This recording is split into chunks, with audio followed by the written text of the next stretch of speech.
이 나를 따르라라는 말은요.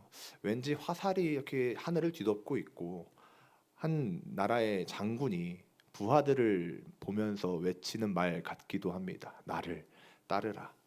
이런 전장터 같은 경우에는요.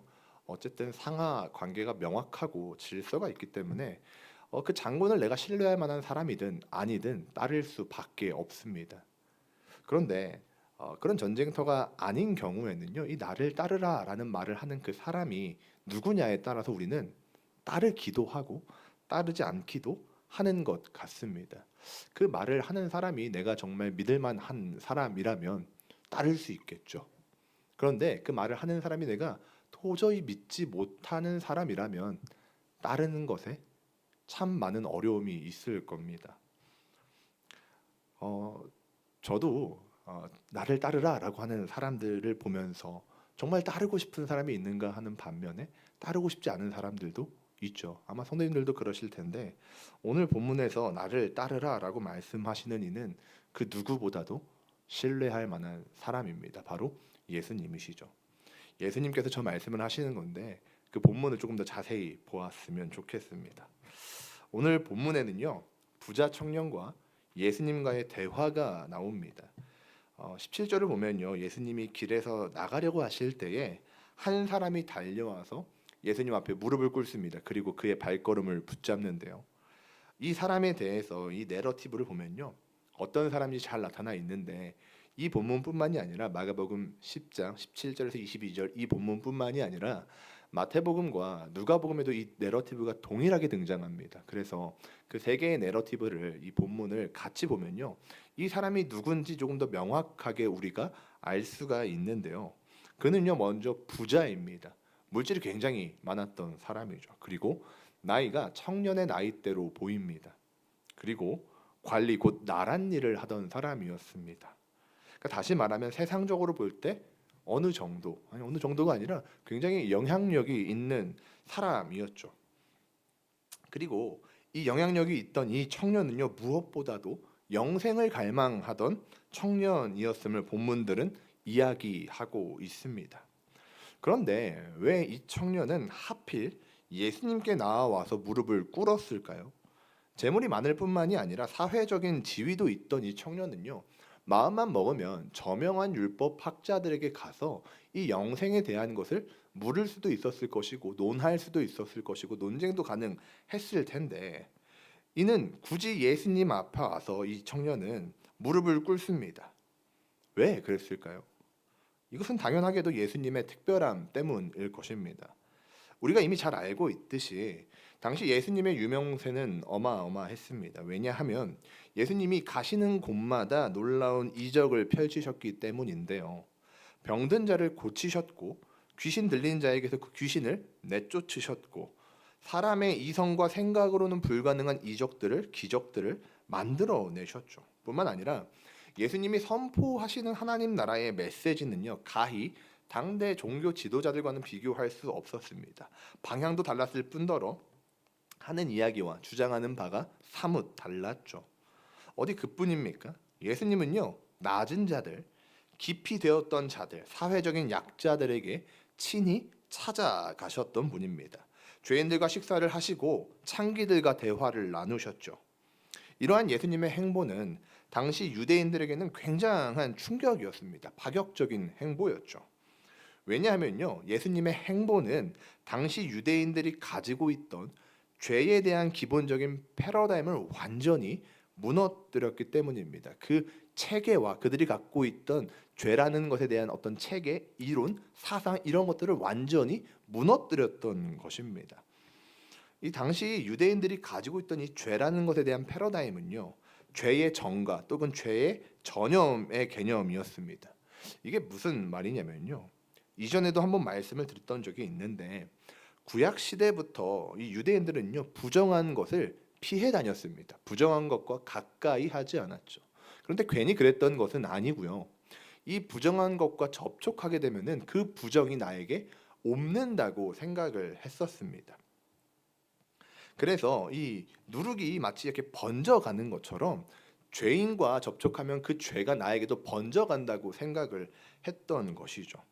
심지어 율법에서도 부정한 것과 접촉을 금하고 있으니 이 유대인들은 당연히 이 부정한 것을 피할 수밖에 없었던 것입니다. 멀리했던 것이죠. 이 유대인들이 죄인들과 그리고 병자들을 멀리했던 이유도 바로 여기에 있는 것이죠. 그들이 부정을 범했기 때문에 부정한 자가 되었고 그 부정이 옳맞고 그래서 병이 생겼고 죄인이 되었고 그러다 보니까 그들과 함께 하면은 그들에게 내가 다가가면은 그들과 접촉을 하면은 그들의 부정함이 나에게도 옮는다고 생각했던 것이죠. 그래서 이 죄인들을 멀리했던 것입니다. 종교 지도자들이라고 해서 달랐겠습니까? 그들은 스스로가 거룩한 자들이라고 생각했던 사람들입니다. 그러니까 일반적인 사람들보다 기본적인 유대인들보다 더더욱 죄인들을 핍박하고 병자들을 멀리했던 것이 이 종교 지도자들이었습니다. 그런데 예수님은 달랐죠. 예수님은 직접 낮은 곳으로 가셨고요. 그들과 대화함으로 병자들을 치유하십니다. 그러니까 단순히 아프던 사람이 나았다라는 개념이 아니라요. 어떤 개념이냐면 보통은 그 부정한 자에게 예수님이 갔으면 기본적인 그 패러다임 안에서 생각할 때는 그 부정한 자들의 부정 때문에 예수님이 부정한 자가 되어야 하는 겁니다. 그래서 부정한 자들과 동일하게 죄인이 되어야 하고 부정한 자들과 동일하게 병든 자가 되어야 하는데 이 예수님이 그 병든 자에게 부정한 자에게 가서 대화를 하시고 밥을 먹으시고 그들을 만지시니까 그 부정이 예수님을 전염시키는 것이 아니라 예수님의 거룩하심이 그 부정한 자들의 부정을 쫓아내시는 것이죠. 그분의 거룩하심이 들어가니까 이 부정한 죄가 떠나가고 병든 것이 떠나가고 귀신이 쫓겨져 나가게 되는 것이죠. 단순히 상태가 좋아진 것 때문에 패러다임의 충격을 갖고 오는 것이 아니라 그 부정이 옮는 것이 아니라 그분의 거룩이 오히려 전이 되는 것이 충격이었던 것입니다. 이처럼 예수님은 기존의 패러다임을 완전히 뒤집으셨습니다. 그러니 이 유대 백성들에게 예수님이 얼마나 커다란 존재로 다가왔겠습니까? 그리고 종교자들이 볼 때는 얼마나 예수님이 눈에 가시였겠습니까?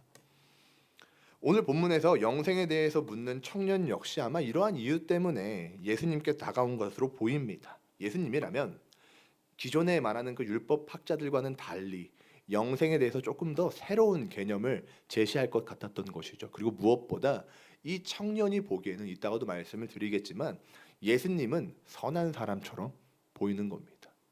이 패러다임을 뒤집고 놀라운 일을 행하시는 저분은 얼마나 선한 사람인가 라는 생각이 있었던 것이죠. 이어서 본문 18절을 보니까요. 예수님께서는 자신 앞에 달려와서 무릎을 꿇으면서 자신을 선하다 일컫는 청년에게 오직 선한 분은 하나님이다 라고 이야기하십니다. 여기서 우리는 한 가지 아이러니함을 발견하게 됩니다. 오직 선한 분은 하나님 한 분뿐이다 라고 말씀하시는 것은 마치 예수님이 선하지 않는 분처럼 느껴집니다. 선하다는 것을 거부하는 것처럼 보이시죠. 게다가 우리가 담임 목사님 설교 때 잘 들었겠지만 성부, 성자, 성령은 세 위격의 한 몸이신 하나이신 삼위일체 하나님 아니십니까? 그러면 지금 이 청년이 예수님께 선하다고 하는 것은 다시 말하면 하나님께 선하다고 하는 것이니까 문제가 없어 보인단 말이죠. 그런데 굳이 예수님은요. 선한 분은 오직 하나님이라고 말씀하고 계십니다. 선은 오직 하나님께만 속했다 이렇게 이야기하시는 것이죠. 왜 이 말씀을 하시는지 우리는 문맥에서 그 이유를 찾아보아야 합니다. 이 청년은요. 선한 행위로 구원을 받을 수 있다고 생각하는 사람이며 자신의 이 선한 행위에 자부심을 갖고 있는 사람임을 알 수 있습니다. 어디서 알 수 있냐면요. 첫 번째, 그의 질문에서 우리는 유추할 수 있는데요. 그는 이렇게 묻습니다. 선한 선생님이여, 내가 무엇을 하여야 영생을 얻으리이까? 내가 무엇을 하여야 영생을 얻으리이까? 여기서 무엇을 하다라는 이 단어에 해당하는 헬라어는요. 포이에오라는 이 동사인데 어떤 뜻이냐면요. 행동, 방식, 어떤 것을 행동하다. 어떠한 방식을 취해서 행동하다라는 개념의 단어입니다. 그러니까 조금 더 쉽게 이야기하자면 영생을 얻기 위해서라면 어떠한 행동을 행해야 하고 행동을 통한 방식을 취해야만 영생을 얻을 수 있다고 생각하는 것이죠. 두 번째로는 그는 이미 어려서부터 자신이 십계명을 철저하게 지켰음을 자부하고 있습니다. 즉, 만일 이 십계명을 지키는 것이 영생의 조건이라면 나는 이미 어려서부터 그 조건에 있어서 완벽하다고 이야기하고 있는 것이죠.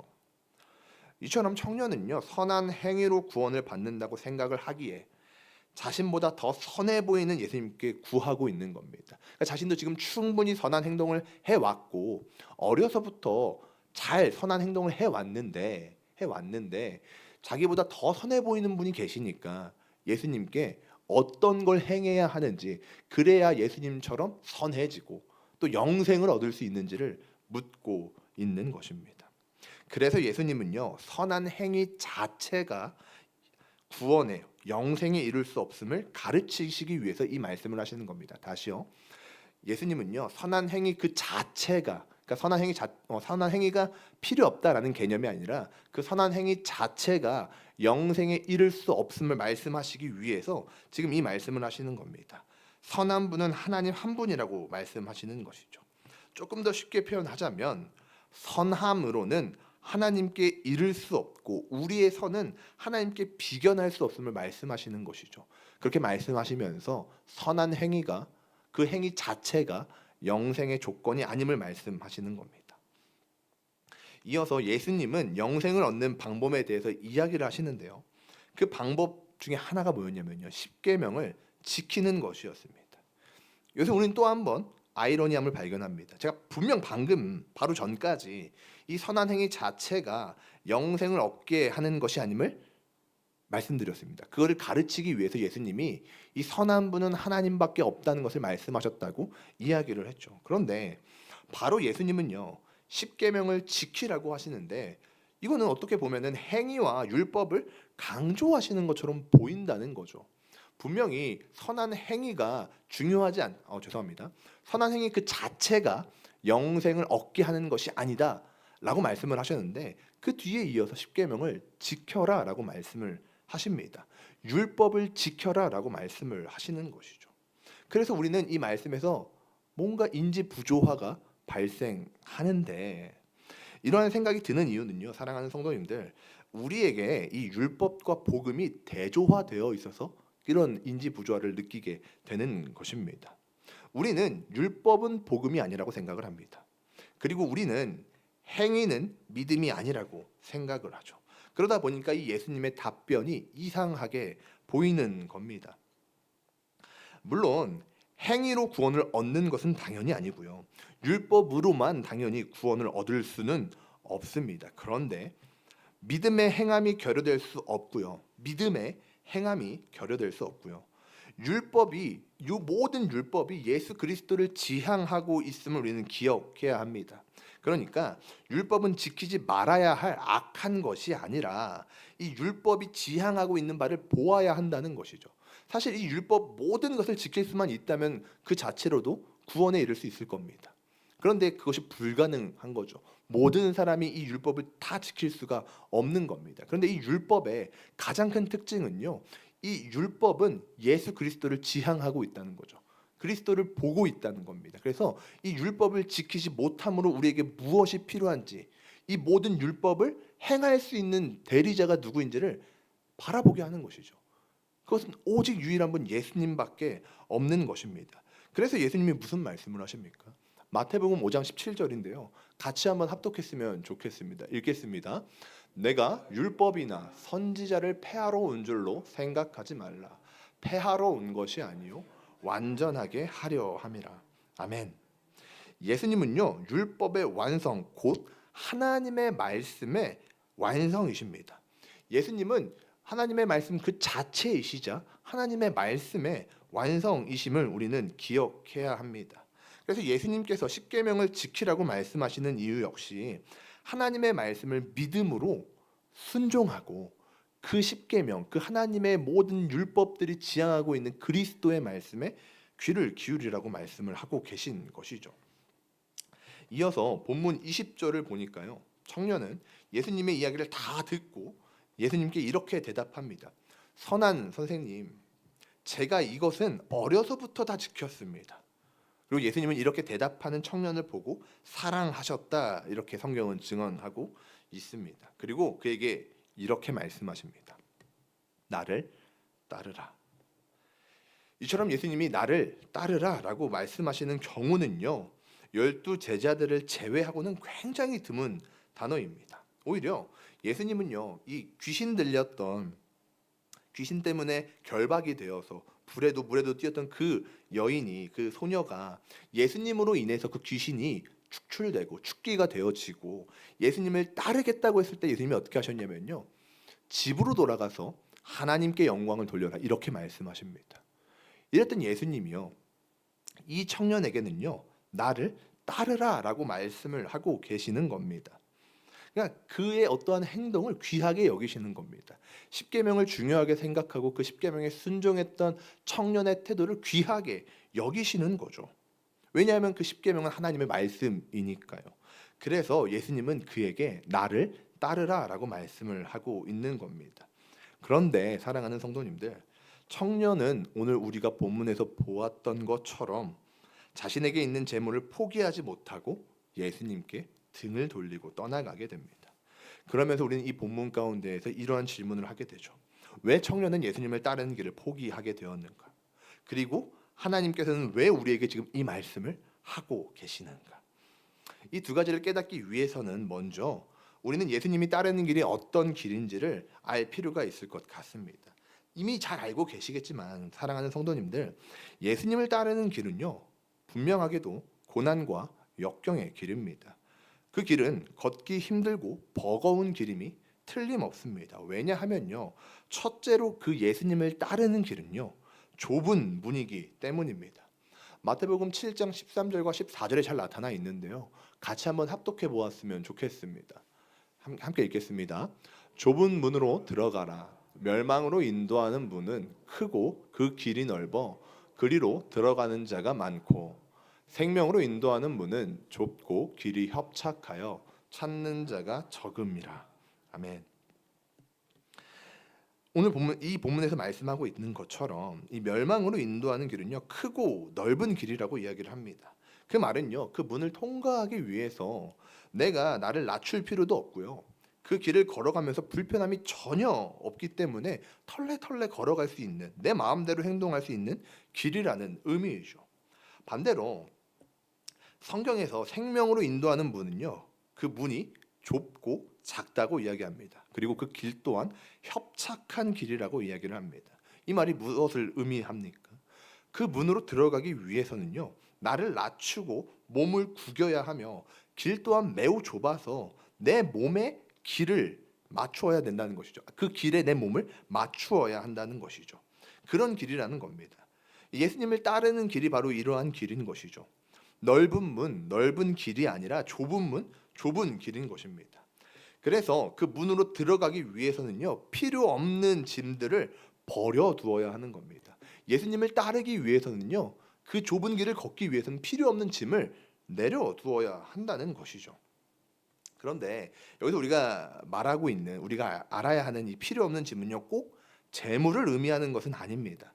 우리가 이 본문을 대할 때마다 오해하는 것이 있는데요, 이 청년은요, 단순히 물질이 많기 때문에 영생을 얻지 못하는 것이 아닙니다.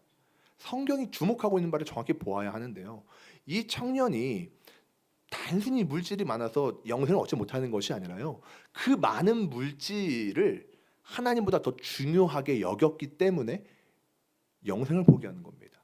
다시요. 이 청년에게 단순히 많은 물질이 있어서 그가 영생을 못 얻는 것이 아니라, 정말 그냥 부자여서 영생을 못 얻는 것이 아니라, 그런 것이 아니라 그 많은 물질을 하나님의 영광과 그의 나라를 위해서 사용하는 것이 아니라, 하나님의 뜻 가운데 사용하는 것이 아니라, 하나님보다 이 물질이 훨씬 더 중요하기 때문에, 그렇기 때문에 영생을 포기하는 겁니다. 그가 이 많은 물질을 하나님의 영광을 위해서 내어놓았다면 그는 좁은 길을 걸어가는 것이겠죠. 그 길에 나를 맞추는 것이겠죠. 그런데 청년은 그것을 포기한 겁니다.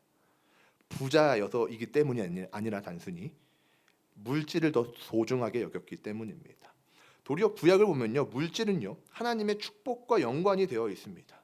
욥기 42장 10절을 보아도요. 하나님은요. 이 욥의 시험을 통과한 후에 이 시험의 길, 연단의 길을 끝난 후에 그에게 물질로 보상해 주십니다. 창세기 32장을 보면요. 야곱도 마찬가지고요. 열왕기 상에서도 마찬가지고요. 구약에서는 이 물질은요. 하나님의 축복과 관계가 있습니다. 그래서 단순히 부자가 돈이 많은 것이 물질이 많은 것이 영생에 들어가지 못하는 길이라면 하나님은 많은 사람들에게 구약의 많은 사람들에게 영생에 들어가지 못하도록 복을 주시는 것이라고 말하는 것과 다를 바가 없는 것이죠. 오늘 본문이 주목하고 있는 것은요. 단순히 그가 부자라는 것이 아니라 물질을 하나님보다 더 중요하게 생각해서 이 좁은 길을 선택하지 않았다는 것이 핵심인 것입니다. 두 번째로요. 예수님을 따르는 길은요. 세상과는 반대가 되는 길입니다. 나를 따르라고 말씀하신 그리스도의 길은요. 세상과는 전혀 다른 길입니다. 그래서 세상으로부터 미움을 받는 길이며 세상으로부터 유혹을 받는 길이고 고통을 받는 길이죠. 요한복음 13장 19절을 보니까요. 예수께서 이렇게 말씀하시는데 같이 한번 읽어보았으면 좋겠습니다. 읽겠습니다. 너희가 세상에 속하였으면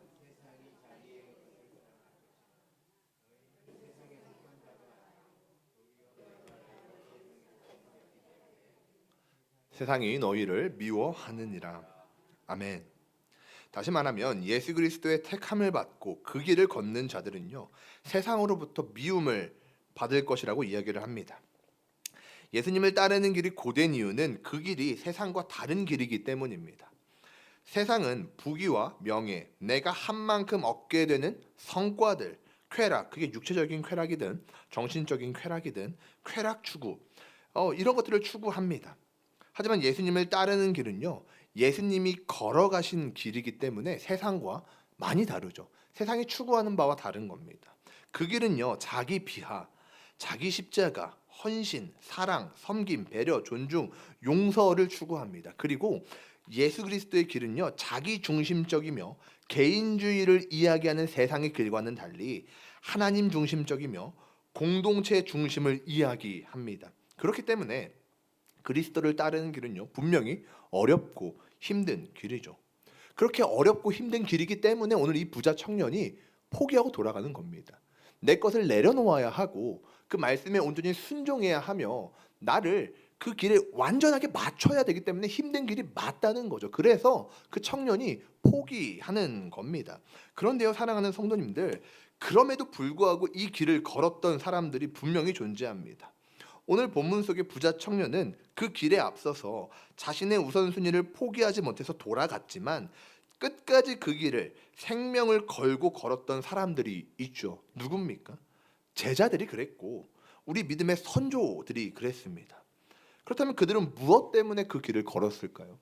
나를 낮춰야 하고 그 좁고 협착한 길에 내 몸을 구겨가면서 걸어야 하는데 그 길을 걸으면 세상 사람들이 조롱할 것이고 미워할 것인데 왜 그 길을 걸었겠습니까?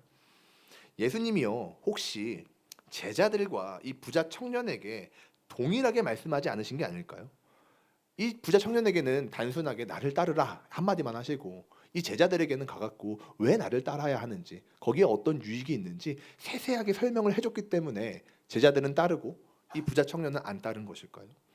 그렇지 않습니다. 예수님은요 동일하게 말씀하셨습니다. 제자들에게도 그리고 이 부자 청년에게도 나를 따르라 이 한마디만 하셨죠. 그런데 그럼에도 불구하고 제자들은요 이 부자 청년과는 달리 예수님을 따랐습니다. 왜냐하면요 그만한 가치를 발견했기 때문이죠. 현재 내가 잡고 있는 그것보다 예수를 따르는 것이 더 가치 있음을 제자들은 발견했기 때문입니다. 비록 걸어야 하는 길이 고난이고 역경의 연속이고 때로는 줄이고 때로는 핍박받는 길이라 할지라도 그것을 뛰어넘는 가치를 그들은 발견했기 때문에 이 길을 걸었던 것이죠. 사랑하는 성도님들, 사도 바울을 통해서 하신 하나님의 약속을 기억했으면 좋겠습니다. 로마서 8장 18절을 보니까요. 하나님은 우리에게 이렇게 약속을 하셨는데 같이 한번 읽기를 소망합니다. 생각하건대 현재의 고난은 장차 우리에게 나타날 영광과 비교할 수. 아멘. 성도님들, 비록 그리스도를 따르는 길이 고되고 세상과 다른 것은 사실이지만 그럼에도 그리스도께서 나를 따르라라고 말씀하실 때 우리는 그 길을 따라야만 합니다. 왜냐하면 왜 그래야 하냐면 그리스도를 따르며 겪는 고난은 장차 우리 주께서 우리에게 허락하시고 우리가 우리 주 예수 그리스도와 함께 누릴 그 영원한 영광에 비할 바가 못 되기 때문입니다. 하나님이 다스리는 그의 나라에 시선을 옮기는 사람들은요, 비록 예수를 따르는 길이 버거운 길임을 알면서도 생명을 걸었습니다. 히브리서 11장 36절부터 38절을 보니까요, 우리의 믿음의 선조들이 얼마나 혹독한 고난과 핍박과 조롱 속에서 신앙생활을 했는지가 나타나 있습니다. 그러나 그럼에도 불구하고 그들이 자신들의 생명을 걸고 그 핍박과 조롱 속에서 좁고 협착한 길을 걸었던 이유는, 세상의 조롱과 핍박을 받으면서 그 길을 선택한 이유는 이 땅에서 받는 그 고난과 이 땅에서 받는 그 조롱이 영원한 영광에 비하면 비할 바가 되지 않음을 알았기 때문이죠. 그들은 시선을 하나님의 영광과 영원한 나라에 옮겼습니다. 찬란한 하나님의 영광을 누리는 것이, 그분의 행하심을 보고 그분의 말씀을 들으며 그분을 찬양하는 것이 이 땅에서 우리가 누릴 수 있고 얻을 수 있는 쾌락보다 100배, 1000배는 나음을 경험했기 때문에 그 길을 선택한 것입니다. 사랑하는 성도님들, 말씀을 맺으려 합니다. 하나님께서 우리에게 왜 이 말씀을 주셨는지 아시겠습니까? 그분은 여전히 우리에게 말씀하고 계십니다. 나를 따르라, 이렇게 말씀하고 계시죠. 그리고 오늘 이 말씀은요, 우리를 선택의 기로로 이끌어 갑니다. 그렇다면 사랑하는 성도님들, 우리는 무엇을 선택하시겠습니까? 나의 물질, 우선순위, 이 땅의 지혜, 그것을 선택하시겠습니까? 아니면 그 영원한 나라, 하나님의 지혜를 선택하시겠습니까? 우리 한 주간 살아가시면서 이 말씀을 기억하며, 주님, 이 땅에서 내가 주님을 따르는 길이 비록 고난과 역경의 길이라 할지라도 나는 그 길을 선택하며 그 영원한 나라의 축복과 영광과 하나님과 누릴 그 놀라운 교제를 기억하는 주님의 백성이 되게 하여 주시옵소서라고 우리 기도하면서 한 주를 살아내시기를 소망합니다.